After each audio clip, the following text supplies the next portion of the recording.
Evening, everyone, and how are you this evening? Once again, it is time for story time. It is late in the evening, so tonight is a late night story time. Yes, join the Midnight Society, where we will be reading at midnight tonight. Normally my time is 10, but tonight it is midnight, and we'll be going for about the next hour or so reading Harry Potter and the Sorcerer's Stone, chapters 9 through 10. Now I'm going to send out a few invites and say a few hellos.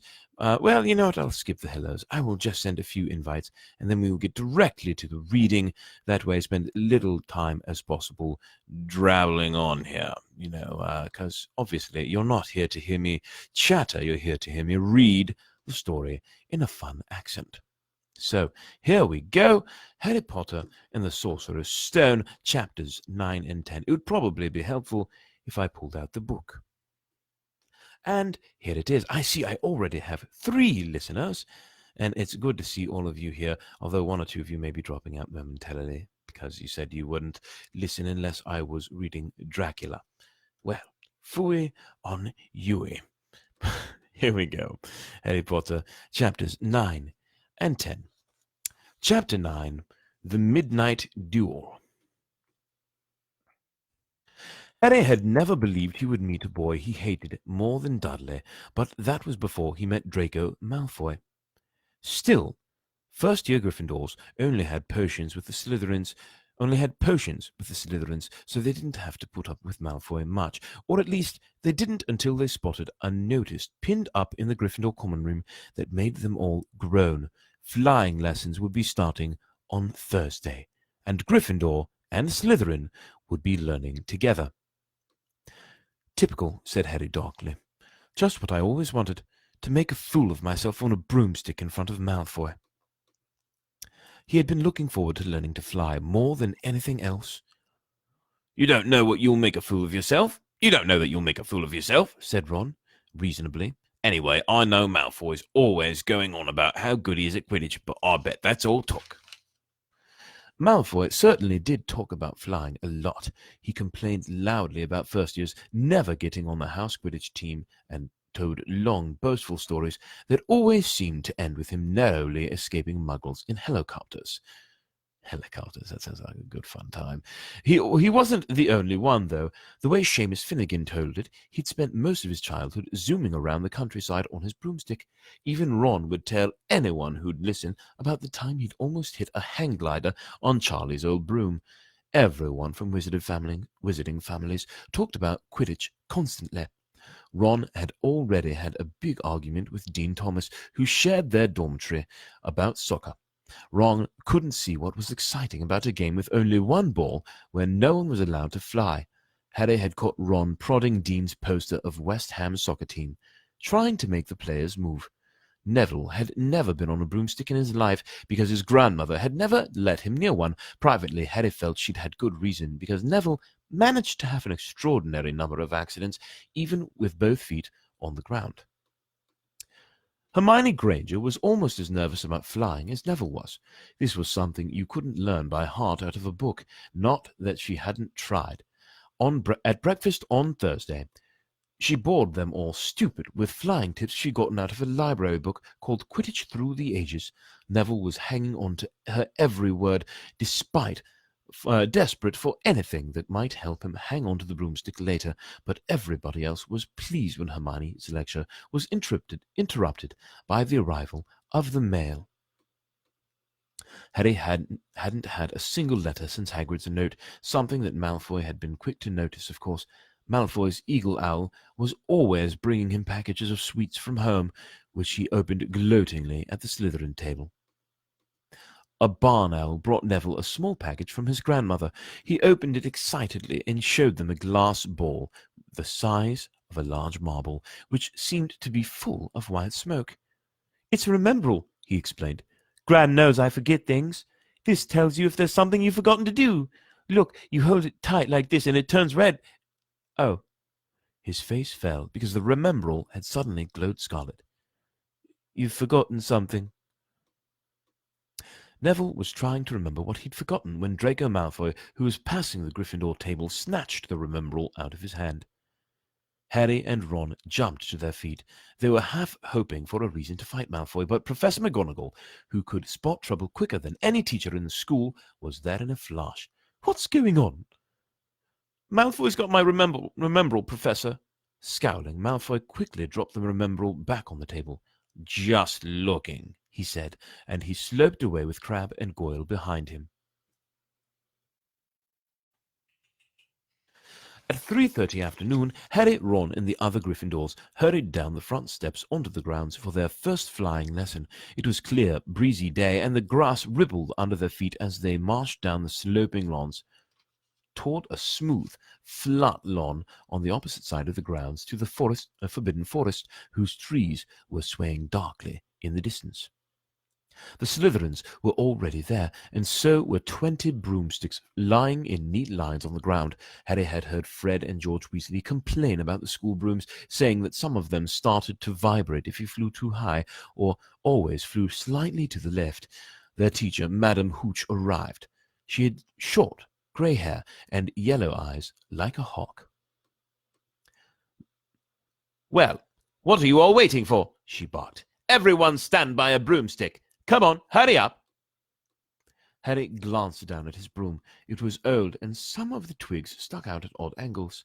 "Stick your right hand over your broom," called Madame Hooch at the front, "and say, 'Up!'" "Up!" everyone shouted. Harry's broom jumped into his hand at once, but it was one of the few that did. Hermione Granger's had simply rolled over onto the ground, and Neville's hadn't moved at all. Perhaps brooms, like horses, could tell when you were afraid, thought Harry.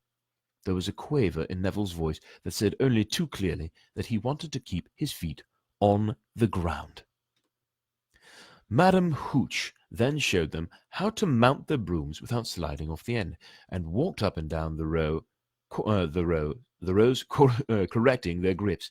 Harry and Ron were delighted when she told Malfoy he'd been doing it wrong for years. "Now, when I blow my whistle, you kick off from the ground. Hard," said Madame Hooch. "Keep your brooms steady. Rise a few feet and then come straight back down by leaning forward slightly. On my whistle. 3, 2... But Neville, nervous and jumpy and frightened of being left on the ground, pushed off hard before the whistle had touched Madame Hooch's lips. "Come back, boy!" she shouted, but Neville was rising straight up like a cork shot out of a bottle. 20 feet, 12 feet, 20 feet. Harry saw his scared white face, looked down at the ground, falling away, saw him gasp, slip sideways off the broom, and wham! Thud! A thud and a nasty crack, and Neville lay face down on the grass in a heap. His broomstick was still rising higher and higher, and started to drift lazily toward the forbidden forest and out of sight. Madame Hooch was bending over Neville, her face as white as his. "Broken wrist," Harry heard her mutter. "Come on, boy. It's all right. Up you get." She turned to the rest of the class. "None of you is to move while I take this boy to the hospital wing. You leave those brooms where they are, or you'll be out of Hogwarts before you can say Quidditch. Come on, dear." Neville, his face tear-streaked, clutching his wrist, hobbled off with Madame Hooch, who had her arm around him. No sooner were they out of earshot than Malfoy burst into laughter. "Did you see his face? The great lump!" The other Slytherins joined in. "Shut up, Malfoy!" snapped Parvati Patil. "Oh, sticking up for Longbottom," said Pansy Parkinson, a hard-faced Slytherin girl. "Never thought you'd like that fat, crying baby's Parvati." "Look," said Malfoy, darting forward and snatching something out of the grass. "It's that stupid thing Longbottom's gran sent him." The remembrall glittering in the sun as he held it up. "Give it here, Malfoy," said Harry quickly. Everyone stopped talking to watch. Malfoy smiled nastily. "I think I'll leave it somewhere for Longbottom to find. How about up a tree?"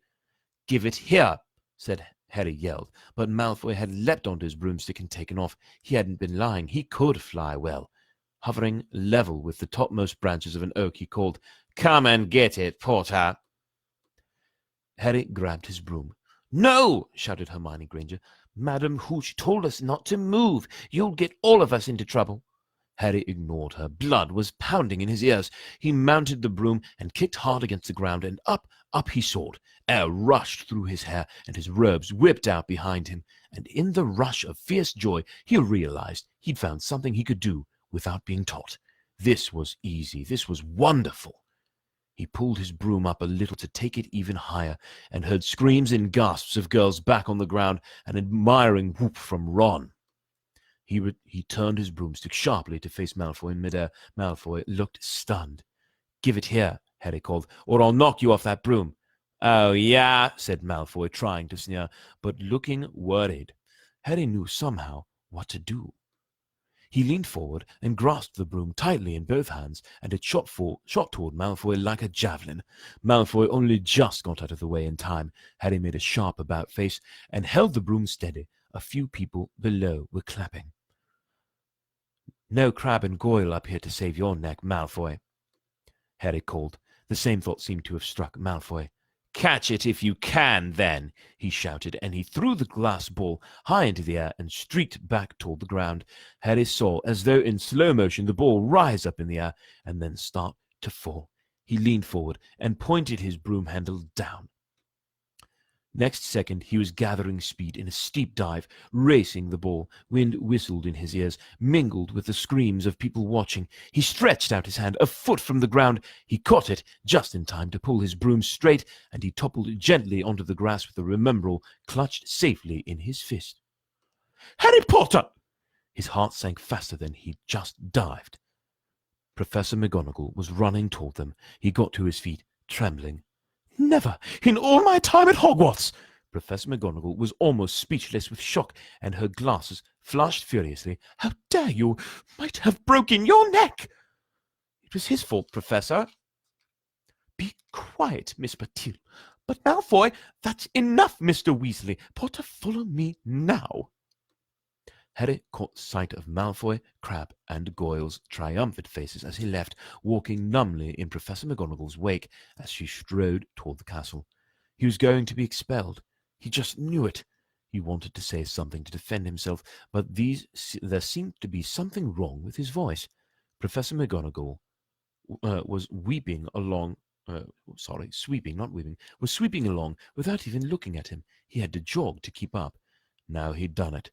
He hadn't even lasted 2 weeks. He'd be packing his bags in 10 minutes. What would the Dursleys say when he turned up on the doorstep? Up the front steps, up the marble staircase inside, and still Professor McGonagall didn't say a word to him. She wrenched open doors and marched along corridors, with Harry trotting miserably behind her. Maybe she was taking him to Dumbledore. He thought of Hagrid, expelled but allowed to stay on as gamekeeper. Perhaps he could be Hagrid's assistant. His stomach twisted as he imagined it, watching Ron and the others becoming wizards while he stumbled around the grounds carrying Hagrid's bag. Professor McGonagall stopped outside a classroom. She opened the door and poked her head inside. "Excuse me, Professor Flitwick, could I borrow Wood for a moment?" Wood, thought Harry, bewildered. Was Wood a cane she was going to use on him? But Wood turned out to be a person, a burly fifth-year boy who came out of Flitwick's class looking confused. "Follow me, you two," said Professor McGonagall, and they marched up the corridor, Wood looking curiously at Harry. "In here." Professor McGonagall pointed them into a classroom that was empty except for Peeves, who was busy writing rude words on the blackboard. "Out, Peeves," she barked. Peeves threw the chalk into a bin, which clanged loudly, and he swooped out, cursing. Professor McGonagall slammed the door behind him and turned to face the two boys.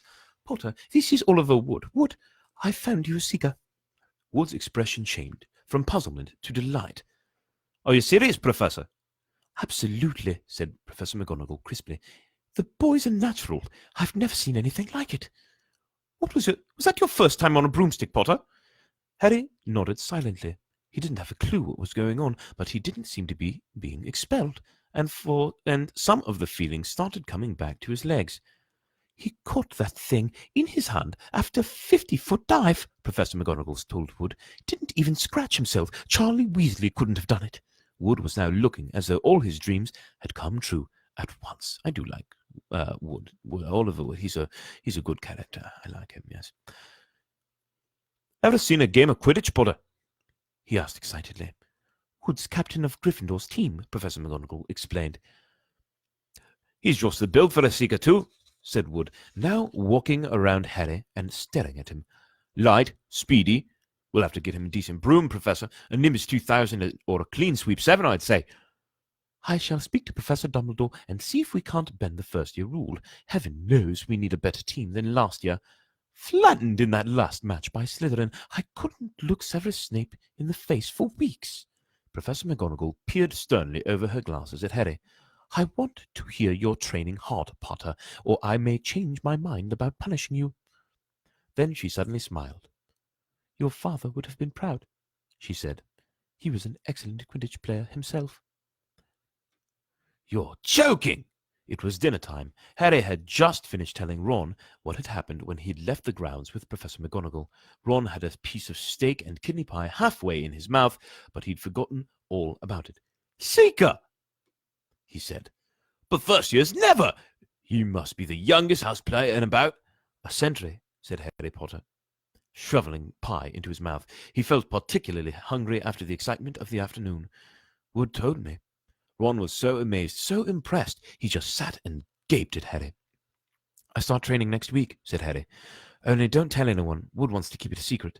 Fred and George Weasley now came into the hall, spotted Harry, and hurried over. Well done, said George in a low voice. Wood told us. We're on the team too. Beat us. I'll tell you, we're going to win that Quidditch Cup for sure this year, said Fred. Said Fred. Not Shred, Fred. We haven't won since Charlie left, but this year's team is going to be brilliant. You must be good, Harry. Wood was almost skipping when he told us. Anyway, we've got to go. Lee Jordan reckons he's found a new secret passage out of the school. But it's that one behind the statue of Gregory the Smarmy that we found in our first week. See ya! Fred and George had hardly disappeared when someone far less welcome turned up. Malfoy, flanked by Crabbe and Goyle. Having a last meal, Potter? When are you getting the train back to the Muggles? You're a lot braver now that you're back on the ground and you've got your little friends with you, said Harry coolly. There was, of course, nothing at all little about Crabbe and Goyle, but as the high table was full of teachers, neither of them could do more than crack their knuckles and scowl. I'll take you on any time on my own, said Malfoy. Tonight, if you want. Wizard's Duel. Wands only, no contact. What's the matter? Never heard of Wizard's Duel before, I suppose? Of course he has, said Ron, wheeling around. I'm a second. Who's yours? Malfoy looked at Crabbe and Goyle, sizing them up. Crabbe, he said. Midnight all right? We'll meet you in the trophy room. That's always unlocked. When Malfoy had gone, Ron and Harry looked at each other. What's a wizard's duel? Said Harry. And what do you mean you're my second? Well, seconds that take over if you die, said Ron casually, getting started at last on his cold pie. Catching the look on Harry's face, he added quickly, but people only die in proper duels. You know, with real wizards. The most you and Malfoy will be able to do is send sparks at each other. Neither of you knows enough magic to do any real damage. I bet he expected you to refuse anyway. And what if I wave my wand and nothing happens? Throw it away and punch him in the nose, Ron suggested. Excuse me.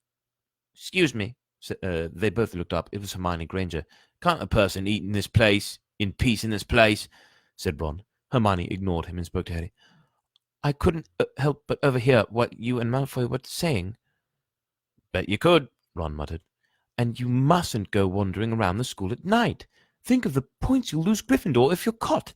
And you're bound to be. It's really very selfish of you. And it's really none of your business, said Harry. Goodbye, said Ron. At the same time, it wasn't what you'd call the perfect end to the day. All the same, rather, Harry thought, as he lay awake much later listening to Dean and Seamus falling asleep. Neville wasn't back from the hospital wing. Ron had spent all evening giving him advice such as, if he tries to curse you, you'd better dodge it, because I can't remember how to block them. Sure, of course, Ron, great advice. There was a very good chance they were going to get caught by Filch or Mrs. Norris, and Harry felt he was pushing his luck, breaking another school rule today. On the other hand, Malfoy's sneering face kept looming up out of the darkness. This was his big chance to beat Malfoy face to face. He couldn't miss it. 11:30. Ron muttered at last. We'd better go.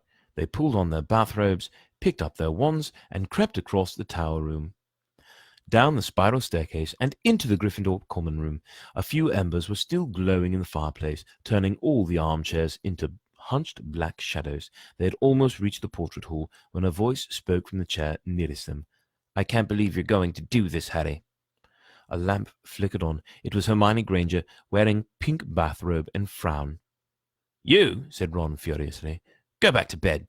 I almost told your brother, Hermione snapped. Percy, he's a prefect, but he'd put a stop to this. Harry couldn't believe anyone could be so interfering. Come on, he said to Ron. He pushed open the portrait of the fat lady and climbed through the hole. Hermione wasn't going to give up that easily. She followed Ron through the portrait hole, hissing at them like an angry goose. Don't you care about Gryffindor?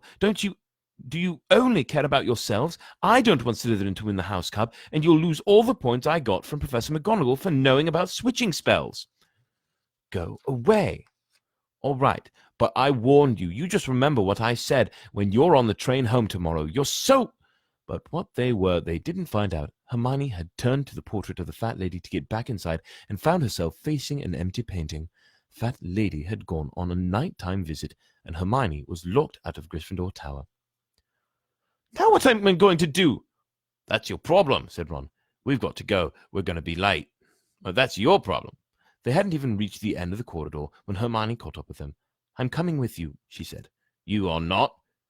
Do you think I'm going to stand out here and wait for Filch to catch me? If he finds all three of us, I'll tell him the truth, that I was trying to stop you, and you can back me up. You've got some nerve, said Ron loudly. Shut up, both of you, said Harry sharply. I heard something. It was a sort of snuffling. Mrs. Norris, breathed Ron, squinting through the dark. It wasn't Mrs. Norris. It was Neville. He was curled up on the floor, fast asleep, but jerked suddenly awake as they crept nearer. Thank goodness you found me. I've been out here for hours. I couldn't remember the new password to get into bed.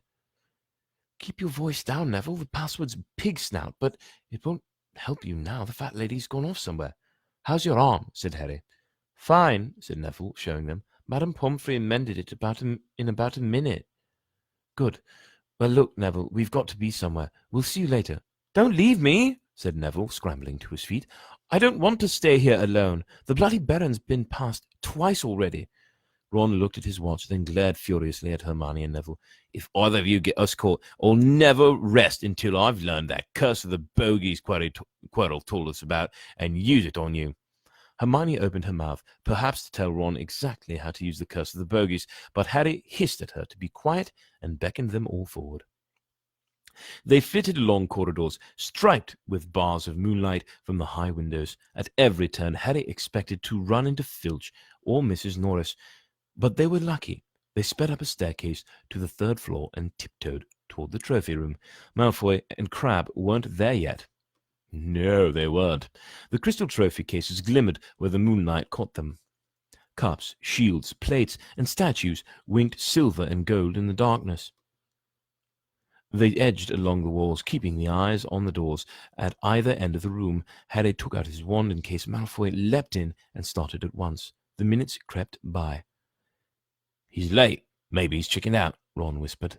Then a noise in the next room made them jump.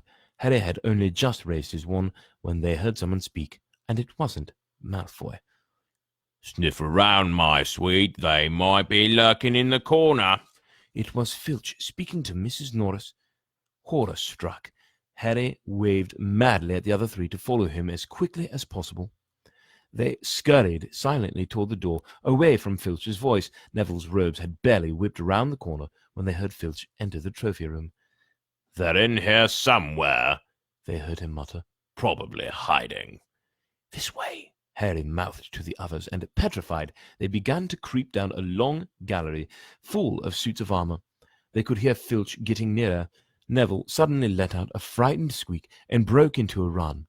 He tripped, grabbed Ron around the waist, and the pair of them toppled right into a suit of armor. The clanging and crashing were enough to wake the whole castle. Run! Harry yelled, and the four of them sprinted down the gallery, not looking back to see whether Filch was following. They swung around the doorpost and galloped down one corridor, then another, Harry in the lead, without any idea where they were or where they were going. They ripped through a tapestry and found themselves in a hidden passageway, hurtling along it, and came out near the charms classroom, which they knew was miles from the trophy room. "I think we've lost him," Harry panted, leaning against the cold wall and wiping his forehead. Neville was bent double, wheezing and spluttering. "I told you," said Hermione gasped, clutching at the stitch in her chest. "I told you." "We've got to get back to Gryffindor Tower," said Ron, "quickly as possible." "Malfoy tricked you," Hermione said to Harry. "You realize that, don't you? He was never going to meet you. Filch knew someone was going to be in the trophy room. Malfoy must have tipped him off." Harry thought she was probably right, but he wasn't going to tell her that. "Let's go." It wasn't going to be that simple. They hadn't gone more than a dozen paces when a doorknob rattled and something came shooting out of the classroom in front of them. It was Peeves. He caught sight of them and gave a squeal of delight. "Shut up, Peeves, please. You'll get us thrown out." Peeves cackled. "Wandering around at midnight. Eagle firsties. Tut, tut, tut. Naughty, naughty. Get your cotty. You'll get cotty." "Not if you don't give us away, Peeves, please." "Should tell Filch I should," said Peeves in a saintly voice, but his eyes glittered wickedly. "It's for your own good, you know." "Get out of the way," snapped Ron, taking a swipe at Peeves. This was a big mistake. "Students out of bed!" Peeves bellowed. "Students out of bed! Down the charms corridor!" Ducking under Peeves, they ran for their lives, right to the end of the corridor, where they slammed into a door, and it was locked. "This is it," Ron moaned as they pushed helplessly at the door. "We're done for. This is the end." Mouth is a little dry. Hold on one moment while I wet my whistle just a bit. Okay, there we go.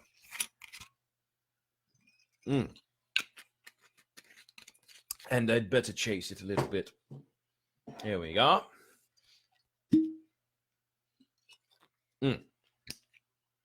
Much better. Back to the story.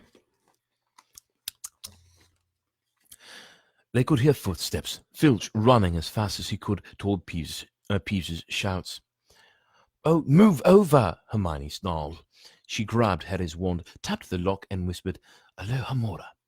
The lock clicked and the door swung open. They piled through it, shut it quickly, and pressed their ears against it, listening. "Which way did they go, Peeves?" Filch was saying. "Quick, tell me." "Say please." "Don't mess with me, Peeves. Now where did they go?" "Shan't say nothing if you don't say please," said Peeves in his annoying sing-song voice. "All right, please." "Nothing! Ha ha ha ha! Told you I wouldn't say nothing if you didn't say please! Ha ha! Ha ha!" And they heard the sound of Peeves whooshing away and Filch cursing in rage. "He thinks his door's locked," Harry whispered. "I think we'll be okay. Get off, Neville." For Neville had been tugging on the sleeve of Harry's bathrobe for the last minute. "What?" Harry turned around and saw quite clearly what. For a moment, he was sure he'd walked into a nightmare. This was too much, on top of everything that had happened so far. They weren't in a room, as he had supposed. They were in a corridor, the forbidden corridor on the 3rd floor. And now they knew why it was forbidden. They were looking straight in the eyes of a monstrous dog, a dog that filled the whole space between ceiling and floor. It had 3 heads, 3 pairs of rolling mad eyes, 3 noses twitching and quivering in their direction, 3 drooling mouths, saliva hanging in slippery ropes from yellowish fangs. It was standing quite still, all 6 eyes staring at them, and Harry knew that the only reason they weren't already dead was that their sudden appearance had taken it by surprise, but it was quickly getting over that. There was no mistaking what those thunderous growls meant. Harry groped for the doorknob. Between Filch and death, he'd take Filch. They fell backward. Harry slammed the door shut, and they ran. They almost flew back down the corridor. Filch must have hurried off to look for them somewhere else, because they didn't see him anywhere, but they hardly cared. All they wanted to do was put as much space as possible between them and that monster. They didn't stop running until they reached the portrait of the fat lady on the 7th floor. Now, I do have a quick question that I will run past you. Now, obviously, Dumbledore knows a lot of magic. He's the greatest magician, period, right? However, that was a lock that was easily unlocked using Alohomora, which is a rather low-level spell. I know, I'm nerding out big time in Harry Potter right now, but don't you think they would have put a more advanced lock on that door than one that could be broken by Alohomora? Regardless, anyway, there's a lot of stuff like that happens in Harry Potter. We'll just keep going forth. Oh, yes, there we are. They didn't stop running until they reached the portrait of the fat lady on the 7th floor. Where on earth have you been? She asked, looking at their bathrobes hanging off their shoulders and their flushed, sweaty faces. Never mind that. Pig snout, panted Harry, and the portrait swung open. They scrambled into the common room and collapsed, trembling into armchairs. It was a while before any of them said anything.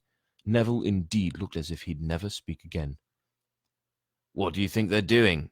Keeping a thing like that locked up in a school, said Ron finally.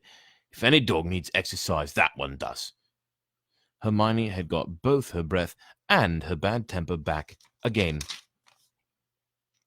Ooh, lots of invites to do. You don't use your eyes, any of you, do you? She snapped. Didn't you see what it was standing on? The floor, Harry suggested. I wasn't looking at its feet. I was too busy with its head. No, not the floor. It was standing on a trap door. It's obviously guarding something. She stood up, glaring at them. I hope you're pleased with yourselves. We could all have been killed, or worse, expelled. Now, if you don't mind, I'm going to bed. Ron stared after her, his mouth open. No, we don't mind, he said. You'd think we'd dragged her along, wouldn't you? But Hermione was giving Harry something else to think about as he climbed back into bed. The dog was guarding something. What had Hagrid said? Gringotts was the safest place in the world for something you wanted to hide, except perhaps Hogwarts. It looked as though Harry had found out where the grubby little package from the vault 713 was. And that is the end of Chapter 9, and now we shall be moving on to Chapter 10. Dear listeners, I know it's getting a bit late, but this is a Midnight Society reading, so strap on your boot heel strap thingies, whatever you want to say, and get ready, because we are moving forth with more reading. Now, I do know Chapter 10 is a little shorter than Chapter 9, so we shouldn't be up too late tonight in case you're hoping to get to bed a little early. But let's face it, in these times of quarantine, none of us are getting to bed too early. Well, not none, but I have a feeling a lot of us are staying up later than usual. So, shall we get to it? Chapter 10, Halloween. Oh, I do love Halloween, don't you? Yes, I know a lot of people who Halloween is their favorite holiday. Quite, yes. Indeed, good. All right. Sorry for all the weirdness here. Loopy! So, hang on, Sloopy, hang on. Let's move on forth. And I'm being weird, aren't I? That happens when it's late. But anyway, sorry, I'm stalling because I'm doing a few invites, which most of these people are probably asleep or up to better things than listening to me read. But regardless, still happy to be here doing this. So, moving forward, it's Chapter 10, Halloween. Malfoy couldn't believe his eyes when he saw that Harry and Ron were still at Hogwarts the next day, looking tired but perfectly cheerful. Indeed, by the next morning, Harry and Ron thought that meeting the three-headed dog had been an excellent adventure, and they were quite keen to have another. In the meantime, Harry filled Ron in about the package that seemed to have been moving from Gringotts to Hogwarts, and they spent a lot of time wondering what could possibly need such heavy protection. It's either really valuable or really dangerous, said Ron. Or both, said Harry. But as all they knew for sure about the mysterious object was that it was about 2 inches long, they didn't have much chance at guessing what it was without further clues. Neither Neville nor Hermione showed the slightest interest in what lay underneath the dog of the trapdoor. All Neville cared about was never going near the dog again. Hermione was now refusing to talk to Harry and Ron, but she was such a bossy know-it-all that they saw this was an added bonus. All they really wanted now was a way of getting back at Malfoy, and to their great delight, Just such a thing arrived in the mail about a week later. As the owls flooded into the great hall as usual, everyone's attention was caught at once by a long, thin package carried by 6 large screech owls. Harry was just as interested as everyone else to see what was in this large parcel, and was amazed when the owls soared down and dropped it right in front of him, knocking his bacon to the floor. They had hardly fluttered out of the way when another owl dropped a letter on top of the parcel. Harry ripped open the letter first, which was lucky because it said, "Do not open the parcel at the table. It contains your new Nimbus 2000, but I don't want everyone knowing that you've got a broomstick, although all want one. Oliver Wood will meet you tonight on the Quidditch field at 7 o'clock for your first training session. Professor M. McGonagall." Harry had difficulty hiding his glee as he handed the note to Ron to read. "A Nimbus 2000?" Ron moaned enviously. "Oh, I've never even touched one." They left the hall quickly, wanting to unwrap the broomstick in private before the first class. But halfway across the entrance hall, they found the way upstairs barred by Crabbe and Goyle. Malfoy seized the package from Harry and felt it. "That's a broomstick," he said, throwing it back to Harry with a mixture of jealousy and spite in his face. "You'll be in for it this time, Potter. First years aren't allowed them." Ron couldn't resist. "It's not any old broomstick," he said. "It's a Nimbus 2000. What do you say you've got at home, Malfoy? A Comet 260? Ron grinned at Harry. "Comets look flashy, but they're not in the same league as the Nimbus." "What would you know about it, Weasley? You couldn't afford half the handle." Malfoy snapped back. "I suppose you and your brothers have to save up twig by twig." Before Ron could answer, Professor Flitwick appeared at Malfoy's elbow. "Not arguing, I hope, boys," he squeaked. "Potter's been sent a broomstick, Professor," said Malfoy quickly. Yes, that's right," said Professor Flitwick, beaming at Harry. "Professor McGonagall told me all about the special circumstances, Potter. And what marvel is it?" "A Nimbus 2000, sir," said Harry, fighting not to laugh at the look of horror on Malfoy's face. "And it's really thanks to Malfoy here that I've got it," he added. Harry and Ron headed upstairs, smothering their laughter at Malfoy's obvious rage and confusion. "Ooh, eat a dick, Malfoy. Ooh, pardon my French there. Oh, sorry, it's an English accent. Regardless, for those of you listening, I apologize.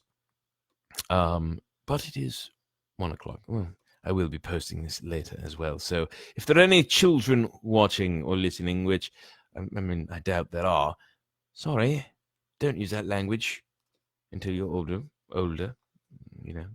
Anyway, moving forth. Through Harry chortled as they reached the top of the marble staircase. "If he hadn't stolen Neville's Remembrall, I wouldn't be on the team." "So I suppose you think that's a reward for breaking the rules?" came an angry voice just behind them. Hermione was stomping up the stairs, looking disapprovingly at the package in Harry's hand. "I thought you weren't speaking to us," said Harry. "Yes, don't stop now," said Ron. "It's doing us so much good." Hermione marched away with her nose in the air. Harry had a lot of trouble keeping his mind on his lessons that day. It kept wandering up to the dormitory, where his new broomstick was lying under his bed, or straying off to the Quidditch field, where he'd be learning to play that night. He bolted his dinner that evening without noticing what he was eating, and then rushed upstairs with Ron to unwrap the Nimbus 2000 at last. "Wow," said Ron as the broomstick rolled onto Harry's bedspread. Even Harry, who knew nothing about the different brooms, thought it looked wonderful. Sleek and shiny, with a mahogany handle, it had a long tail of neat, straight twigs, and Nimbus 2000 written in gold near the top. At 7 o'clock drew nearer. Harry left the castle and set off in the dusk toward the Quidditch field. He'd never been inside the stadium before. Hundreds of seats were raised in stands around the field so that the spectators were high enough to see what was going on. At either end of the field were 3 golden poles with hoops on the end. They reminded Harry of the little plastic sticks Muggle children blew bubbles through, except that they were 50 feet high, of course. Yes, 50-foot-high bubble wands. That sounds like quite a lot of fun, doesn't it? I would love some 50-foot-high bubble wands. Those would be tremendous, amazing bubbles. Sorry, I digress. Anyway, back to the story.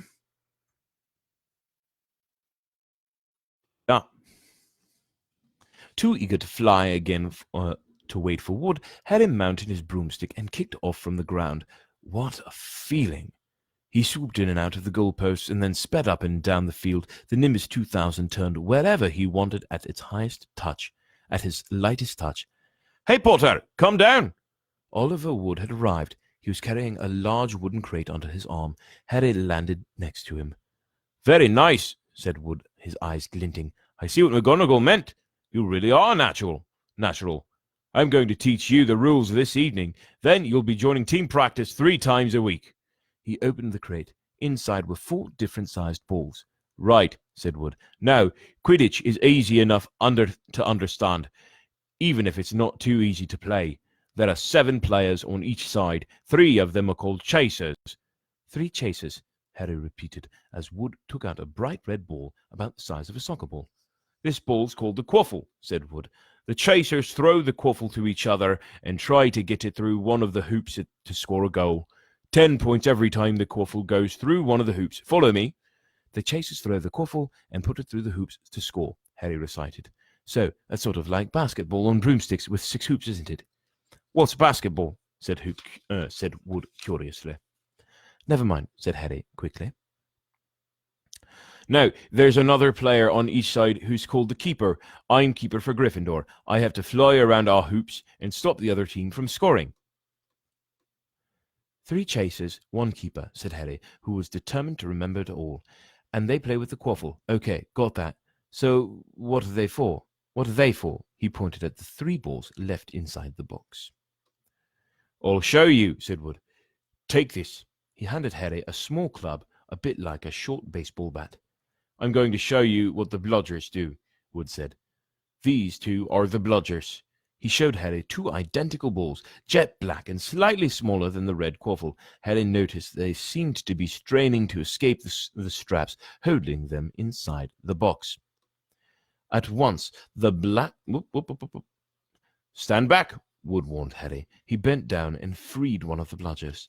At once, the black ball rose high in the air and then pelted straight at Harry's face. Harry swung at it and with the bat to stop it from breaking his nose, and sent it zigzagging away into the air.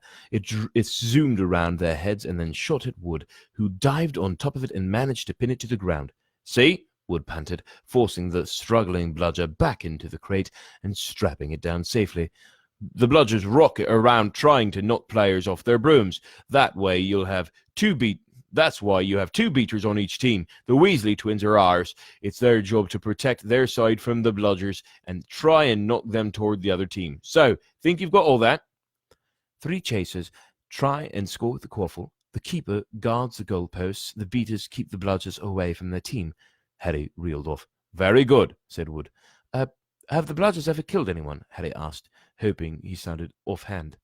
"Never at Hogwarts. We've had a couple of broken jaws, but nothing worse than that. Now, the last member of the team is a seeker, and that's you. And you don't have to worry about the quaffle or the bludgers. Unless they crack my head open. Don't worry, the Weasleys are more than a match for the bludgers. I mean, they're like a pair of human bludgers themselves." Wood reached into the crate and took out the 4th and last ball. Compared with the quaffle and the bludgers, it was tiny, about the size of a large walnut. It was bright gold and had little fluttering silver wings.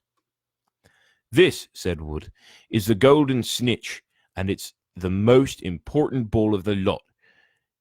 It's very hard to catch because it's so fast and difficult to see. It's the seeker's job to catch it. You've got to weave in and out of the chasers, beaters, bludgers, and quaffle to get it before the other team's seeker, because whichever seeker catches a snitch wins his team an extra 150 points, so they nearly always win. That's why seekers get fouled so much. A game of Quidditch only ends when the snitch is caught, so it can go on for ages. I think the record is 3 months, and they had to keep bringing in, on substitutes so the players could get some sleep." Well, that's it. Any questions?" Harry shook his head. He understood what he had to do all right. It was doing it that was going to be the problem. "We don't practice with the snitch yet," said Wood, carefully shutting it back inside the crate. "It's too dark. We might lose it. Let's try you out with a few of these." He pulled a bag of ordinary golf balls out of his pocket, and a few minutes later, he and Harry were up in the air, Wood throwing the golf balls as hard as he could in every direction for Harry to catch. Harry didn't miss a single one, and Wood was delighted. After half an hour, nearly night had really fallen, and they couldn't carry on. That Quidditch couple have our name on it this year, said Wood happily as they trudged back up to the castle. I wouldn't be surprised if you turn out a better keeper than Charlie Weasley, and he could have played for England if he hadn't gone off chasing dragons. Perhaps it was because he was now so busy, what with Quidditch practice 3 evenings a week on top of all his homework, but Harry could hardly believe it when he realized he'd already been at Hogwarts 2 months. Months, yes. Castle felt more like home than Privet Drive ever had. His lessons, too, were becoming more and more interesting now that they had mastered the basics. On Halloween morning, they woke to the delicious smell of baking pumpkin wafting through the corridors. Even better, Professor Flitwick announced in charms that he thought they were ready to start making objects fly, something they had all been dying to try since they'd seen him make Neville's toad zoom around the classroom. Professor Flitwick put the class into pairs to practice. Harry's partner was Seamus Finnegan, which was a relief because Neville had been trying to catch his eye. Ron, however, was to be working with Hermione Granger. It was hard to tell whether Ron or Hermione was angrier about this. She hadn't spoken to either of them since the day Harry's broomstick had arrived.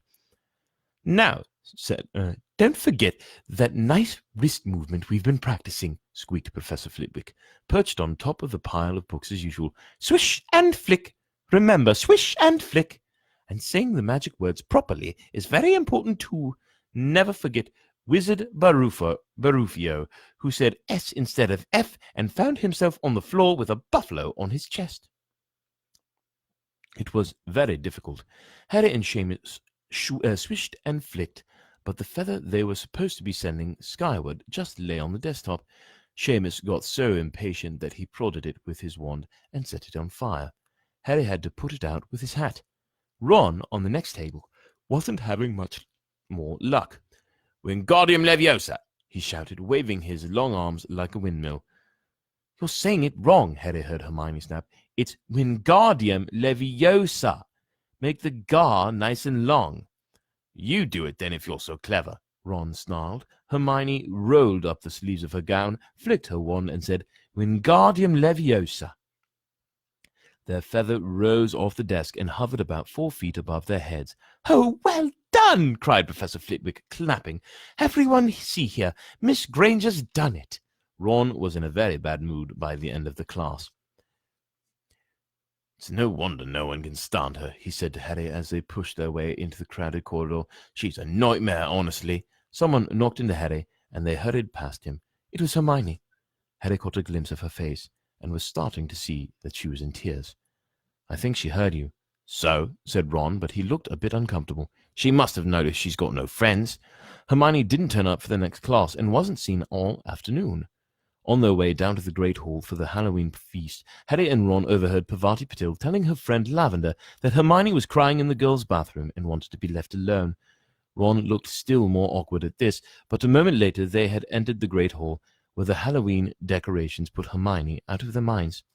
1,000 live bats fluttered from the walls and ceilings, while 1,000 more swooped over the tables in low black clouds, making the candles in the pumpkins stutter. The feast appeared suddenly on the golden plates, as it had at the start of term banquet. Oh my, it's a lot of invites to send. Start of term banquet. Harry was just helping himself to a baked potato when Professor Quirrell came sprinting into the hall, his turban askew and terror on his face. Everyone stared as he reached Professor Dumbledore's chair, slumped against the table, and gasped, Troll! In the dungeons! Thought you ought to know. He then sank to the floor in a dead faint. There was an uproar. It took several purple firecrackers exploding from the end of Professor Dumbledore's wand to bring silence. Prefects, he rumbled, lead your houses back to the dormitories immediately. Percy was in his element. Follow me. Stick together, first years.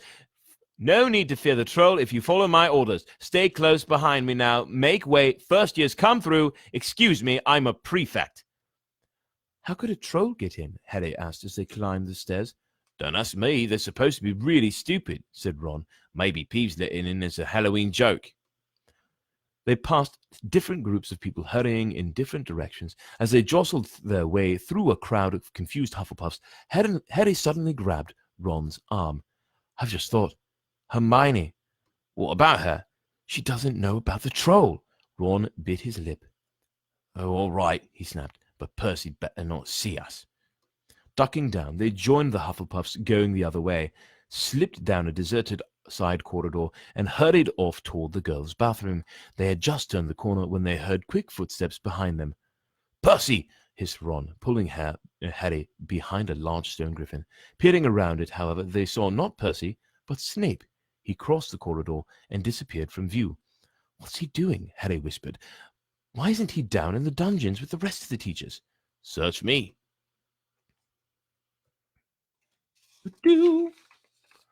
Quietly as possible, they crept along the next corridor after Snape's fading footsteps. "He's headed for the third floor," Harry said, but Ron held up his hand. "Can you smell something?" Harry sniffed, and a foul stench reached his nostrils. A mixture of old socks and the kind of public toilet no one wants to clean. No one seems to clean, although no one wants to clean it either, and that's why it's probably never clean. Moving forward. And they heard it, a low grunting and the shuffling footfalls of gigantic feet. Ron pointed. At the end of a passage to the left, something huge was moving toward them. They shrank into the shadows and watched as it emerged into a patch of moonlight. It was a horrible sight. 12 feet tall, its skin was a dull granite gray, its great lumpy body like a boulder with its small bald head perched on top like a coconut. It had short legs, thick as tree trunks, with flat, horny feet. The smell coming from it was incredible. It was holding a huge wooden club, which dragged along the floor because its arms were so long. "The key's in the lock," Harry muttered. We could lock it in." "Good idea," said Ron nervously. They edged toward the open door, mouths dry, praying the troll wasn't about to come out of it. With one great leap, Harry managed to grab the key, slam the door, and lock it. Yes! Flushed with their victory, they started to run back up the passage, but as they reached the corner, they heard something that made their hearts stop. A high, petrified scream, and it was coming from the chamber they just chained up. "Oh, no," said Ron, pale as a bloody baron. "It's the girls' bathroom," Harry gasped. "Hermione," they said together.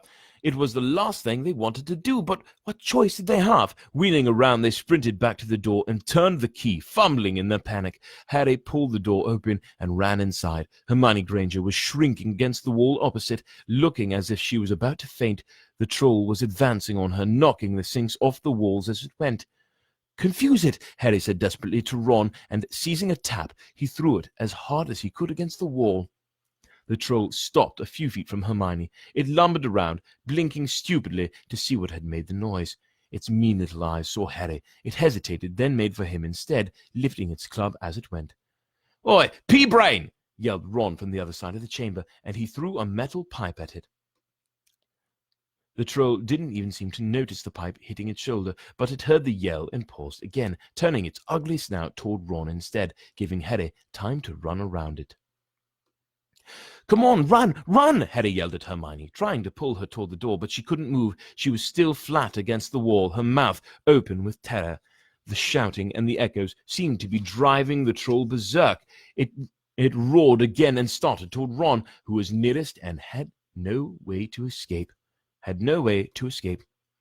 Harry then did something that was both very brave and very stupid. He took a great running jump and managed to fasten his arms around the troll's neck from behind. The troll couldn't feel Harry hanging there, but even a troll will notice if you stick a long bit of wood up its nose, and Harry's wand had still been in his hand when he jumped. It had gone straight up one of the troll's nostrils. Ew. Gross. Disgusting. Troll bogies. Howling with pain, the troll twisted and flailed its club, with Harry clinging on for dear life. Any second, the troll was going to rip him off or catch him a terrible blow with the club. Hermione had sunk to the floor in fright. Ron pulled out his own wand, not knowing what he was going to do. He heard himself cry the first spell that came into his head. Wingardium Leviosa! The club flew suddenly out of the troll's hand, rose high, high up into the air, turned slowly over, and dropped with a sickening crack into its owner's head. The troll swayed on the spot and then fell flat on its face, with a thud that made the whole room tremble. Harry got to his feet. He was shaking and out of breath. Ron, standing there with his wand still raised, staring at what he had done. It was Hermione who spoke first. "Is it dead?" "I don't think so," said Harry. "I think it's just been knocked out." He bent down and pulled his wand out of the troll's nose. It was covered in what looked like lumpy grey glue. "Ugh, troll boogers!" He wiped it on the troll's trousers. A sudden slamming and loud footsteps made the three of them look up. They hadn't realized what a racket they had been making, but of course someone downstairs must have heard the crashes and the troll's roars. A moment later, Professor McGonagall had come bursting into the room, closely followed by Snape, with Quirrell bringing up the rear. Quirrell took one look at the troll, let out a faint whimper, and sat quickly down on a toilet, clutching his heart. Snape bent over the troll. Professor McGonagall was looking at Ron and Harry. Harry had never seen her look so angry. Her lips were white. Hopes of winning 50 points for Gryffindor faded quickly from Harry's mind. "What on earth were you thinking?" said Professor McGonagall with cold fury in her voice. Harry looked at Ron, who was still standing with his wand in the air. "You're lucky you weren't killed. Why aren't you in the dormitory?" Snape gave Harry a swift, piercing look. Harry looked at the floor. He wished Ron would put his wand down. Then a small voice came out of the shadows. "Please, Professor McGonagall, they were looking for me." "Miss Granger!" Hermione had managed to get to her feet at last. "I went looking for the troll because I thought I could deal with it on my own. You know, because I've read all about them." Ron dropped his wand. Hermione Granger telling a downright lie to a teacher. "If they hadn't found me, I'd be dead now." Harry stuck his wand up its nose, and Ron knocked it out with its own club. "They didn't have time to come and fetch anyone. It was about to finish me off when they arrived." Harry and Ron tried to look as though this story wasn't new to them.